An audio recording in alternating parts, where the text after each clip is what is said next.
ಕಲ್ಯಾಣ ಕರ್ನಾಟಕ ಅಭಿವೃದ್ಧಿಯ ಹರಿಕಾರರು. ಅಲ್ಲ ಸರ್, ಕಲ್ಯಾಣ ಕರ್ನಾಟಕ ಯಾವಾಗ ಅಭಿವೃದ್ಧಿ ಆಯ್ತು, ಇವ್ರು ಯಾವಾಗ ಅಭಿವೃದ್ಧಿ ಹರಿಕಾರರಾದ್ರು ಅಂತ ನನಗೆ ಗೊತ್ತಾಗ್ತಾ ಇಲ್ಲ.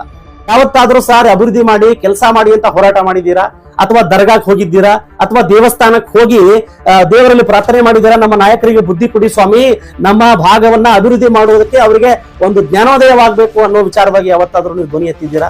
ರಾಜ್ಯದಲ್ಲಿ ಮುಖ್ಯಮಂತ್ರಿ ಸ್ಥಾನಕ್ಕೆ ಸಿದ್ದರಾಮಯ್ಯನವರು ರಾಜೀನಾಮೆ ನೀಡಿದಾದ ನಂತರ ರಾಜ್ಯದಲ್ಲಿ ರಾಜಕೀಯ ಮತ್ತಷ್ಟು ಗರಿಗೆದರಿದೆ. ಸಾಕಷ್ಟು ಜನ ಏನಪ್ಪಾ ಅಂತ ಕೇಳಿದ್ರೆ ಹೊಸ ಸಂಪುಟದಲ್ಲಿ ಸಚಿವರಾಗಬೇಕು ಎನ್ನುವ ಅಭಿಲಾಷೆಯನ್ನು ಕೂಡ ವ್ಯಕ್ತಪಡಿಸಿದ್ದಾರೆ. ಇನ್ನು ಹಲವು ಶಾಸಕರ ಪರವಾಗಿ, ಇನ್ನು ಆಲ್ರೆಡಿ ಸಚಿವರು ಇರತಕ್ಕಂಥವರ ಪರವಾಗಿ ಅವರ ಬೆಂಬಲಿಗರು ಬ್ಯಾಟಿಂಗ್ ಅನ್ನ ಬೀಸ್ತಿರ್ತಕ್ಕಂಥದ್ದು ಈ ಸಂದರ್ಭದಲ್ಲಿ ರಾಜ್ಯಾದ್ಯಂತ ನೀವು ನೋಡಬಹುದು.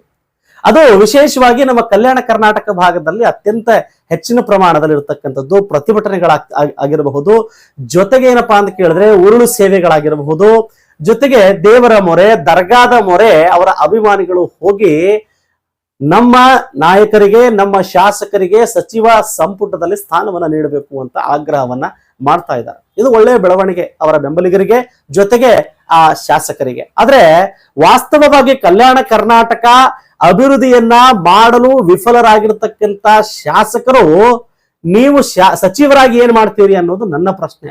ಯಾಕೆ ಅಂತ ಕೇಳಿದ್ರೆ ಕೆಲವೊಬ್ರು ಕೆಲವೊಂದು ಪದಗಳನ್ನು ಬಳಸ್ತಾ ಇದ್ದಾರೆ. ಕಲ್ಯಾಣ ಕರ್ನಾಟಕ ಅಭಿವೃದ್ಧಿಯ ಹರಿಕಾರರು. ಅಲ್ಲ ಸರ್, ಕಲ್ಯಾಣ ಕರ್ನಾಟಕ ಯಾವಾಗ ಅಭಿವೃದ್ಧಿ ಆಯ್ತು, ಇವ್ರು ಯಾವಾಗ ಅಭಿವೃದ್ಧಿ ಹರಿಕಾರರಾದ್ರು ಅಂತ ನನಗೆ ಗೊತ್ತಾಗ್ತಾ ಇಲ್ಲ. ಉರುಳು ಸೇವೆ ಮಾಡ್ತಾ ಇದ್ದಾರೆ, ದರ್ಗಾದಲ್ಲಿ ಹೋಗ್ತಾ ಇದ್ದಾರೆ. ಆದ್ರೆ ನೀವು ಬೆಂಬಲಿಗರು ಎಷ್ಟೊಂದು ಬಕೆಟ್ ಹಿಡಿಯುವಲ್ಲಿ ನಿರತರಾಗಿದ್ದೀರಿ ಅಂತಂದ್ರೆ ಅಭಿವೃದ್ಧಿ ವಿಚಾರದಲ್ಲಿ ನಿಮ್ಮ ನಾಯಕರನ್ನ ಎಬ್ಬಿಸುವಲ್ಲಿ ಸಂಪೂರ್ಣವಾಗಿ ವಿಫಲರಾಗಿದ್ದೀರಿ. ಯಾವತ್ತಾದ್ರೂ ಸಾರ್ ಅಭಿವೃದ್ಧಿ ಮಾಡಿ ಕೆಲಸ ಮಾಡಿ ಅಂತ ಹೋರಾಟ ಮಾಡಿದ್ದೀರಾ, ಅಥವಾ ದರ್ಗಾಕ್ಕೆ ಹೋಗಿದ್ದೀರಾ, ಅಥವಾ ದೇವಸ್ಥಾನಕ್ಕೆ ಹೋಗಿ ದೇವರಲ್ಲಿ ಪ್ರಾರ್ಥನೆ ಮಾಡಿದ್ದೀರಾ, ನಮ್ಮ ನಾಯಕರಿಗೆ ಬುದ್ಧಿ ಕೊಡಿ ಸ್ವಾಮಿ, ನಮ್ಮ ಭಾಗವನ್ನ ಅಭಿವೃದ್ಧಿ ಮಾಡುವುದಕ್ಕೆ ಅವರಿಗೆ ಒಂದು ಜ್ಞಾನೋದಯವಾಗಬೇಕು ಅನ್ನೋ ವಿಚಾರವಾಗಿ ಯಾವತ್ತಾದ್ರೂ ನೀವು ಧ್ವನಿ ಎತ್ತಿದ್ದೀರಾ? ಖಂಡಿತವಾಗ್ಲೂ ಎತ್ತಿಲ್ಲ.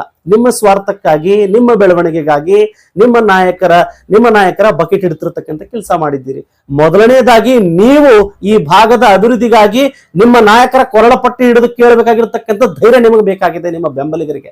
ಇದು ನೇರವಾಗಿರ್ತಕ್ಕಂಥ ಚಾಲೆಂಜ್ ಆಗ್ತೀನಿ ನಾನು ನಿಮಗೆ. ನೀವು ಬೆಂಬಲಿಗರು ಯಾವುದೇ ಪಕ್ಷವಾಗಿರ್ಲಿ, ಅಥವಾ ಈ ಸಂದರ್ಭದಲ್ಲಿ ಕಾಂಗ್ರೆಸ್ ಪಕ್ಷದಲ್ಲಿರ್ತಕ್ಕಂಥ ಪ್ರತಿಶತ ಶಾಸಕರು ಈ ಭಾಗದಲ್ಲಿ ಏನಿದ್ದಾರೆ, ಕೆಲವರಂತೂ ಬೆಂಗಳೂರಿನಲ್ಲೇ ಠಿಕಾಣಿ ಹೂಡಿದ್ದಾರೆ, ಕೆಲವು ತಾಲೂಕುಗಳಂತೂ ಸಂಪೂರ್ಣವಾಗಿ ಹದಗೆಟ್ಟು ಹೋಗಿವೆ. ಎಲ್ಲೋ 40 ವರ್ಷ 50 ವರ್ಷ ಹಿಂದೆ ನಾವು ಬದುಕ್ತಾ ಇದ್ದೀವೇನೋ ಅಂತ ಅನಿಸ್ತಾ ಇದೆ. ಅಂತ ವಾತಾವರಣ ತಾಲೂಕಾ ಮಟ್ಟದಲ್ಲಿ ಬೀರಿದೆ. ಇನ್ನು ಅಭಿವೃದ್ಧಿ ಅಂತೂ ಕಲ್ಯಾಣ ಕರ್ನಾಟಕ ಭಾಗ ಸಂಪೂರ್ಣವಾಗಿ ಕಂಡೇ ಇಲ್ಲ, ನಾವು ಕಾಣ್ತಾನೆ ಇಲ್ಲ.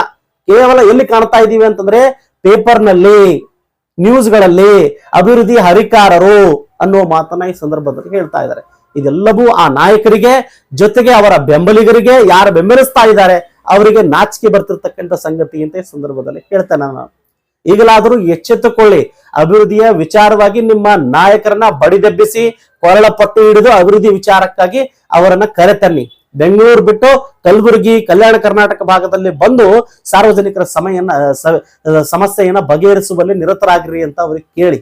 ನೀವು ಕೇಳಿಲ್ಲ ಅಂತಂದ್ರೆ ಅಭಿವೃದ್ಧಿ ಆಗೋದು ಸುಳ್ಳು ಸುಳ್ಳು ಸುಳ್ಳು. ಕೇವಲ ಅವರು ಮಾತ್ರ ಅಭಿವೃದ್ಧಿಯಾಗಿದ್ದಾರೆ, ಅವರು ಬೆಂಗಳೂರಿನಲ್ಲಿ ಚೆನ್ನಾಗಿದ್ದಾರೆ, ಅವರು ದೆಹಲಿಯಲ್ಲಿ ಚೆನ್ನಾಗಿದ್ದಾರೆ, ತಾವು ಕೋಟಿ ಕೋಟಿ ದುಡ್ಡುಗಳನ್ನ ಮಾಡಿಕೊಂಡು ಅವ್ರೇನಪ್ಪಾ ಅಂತ ಕೇಳಿದ್ರೆ ತಮ್ಮ ಮಕ್ಕಳನ್ನ ಬದುಕಿಸ್ತಾ ಇದ್ದಾರೆ. ನೀವೇನ್ ಮಾಡ್ತಾ ಇದ್ದೀರಿ?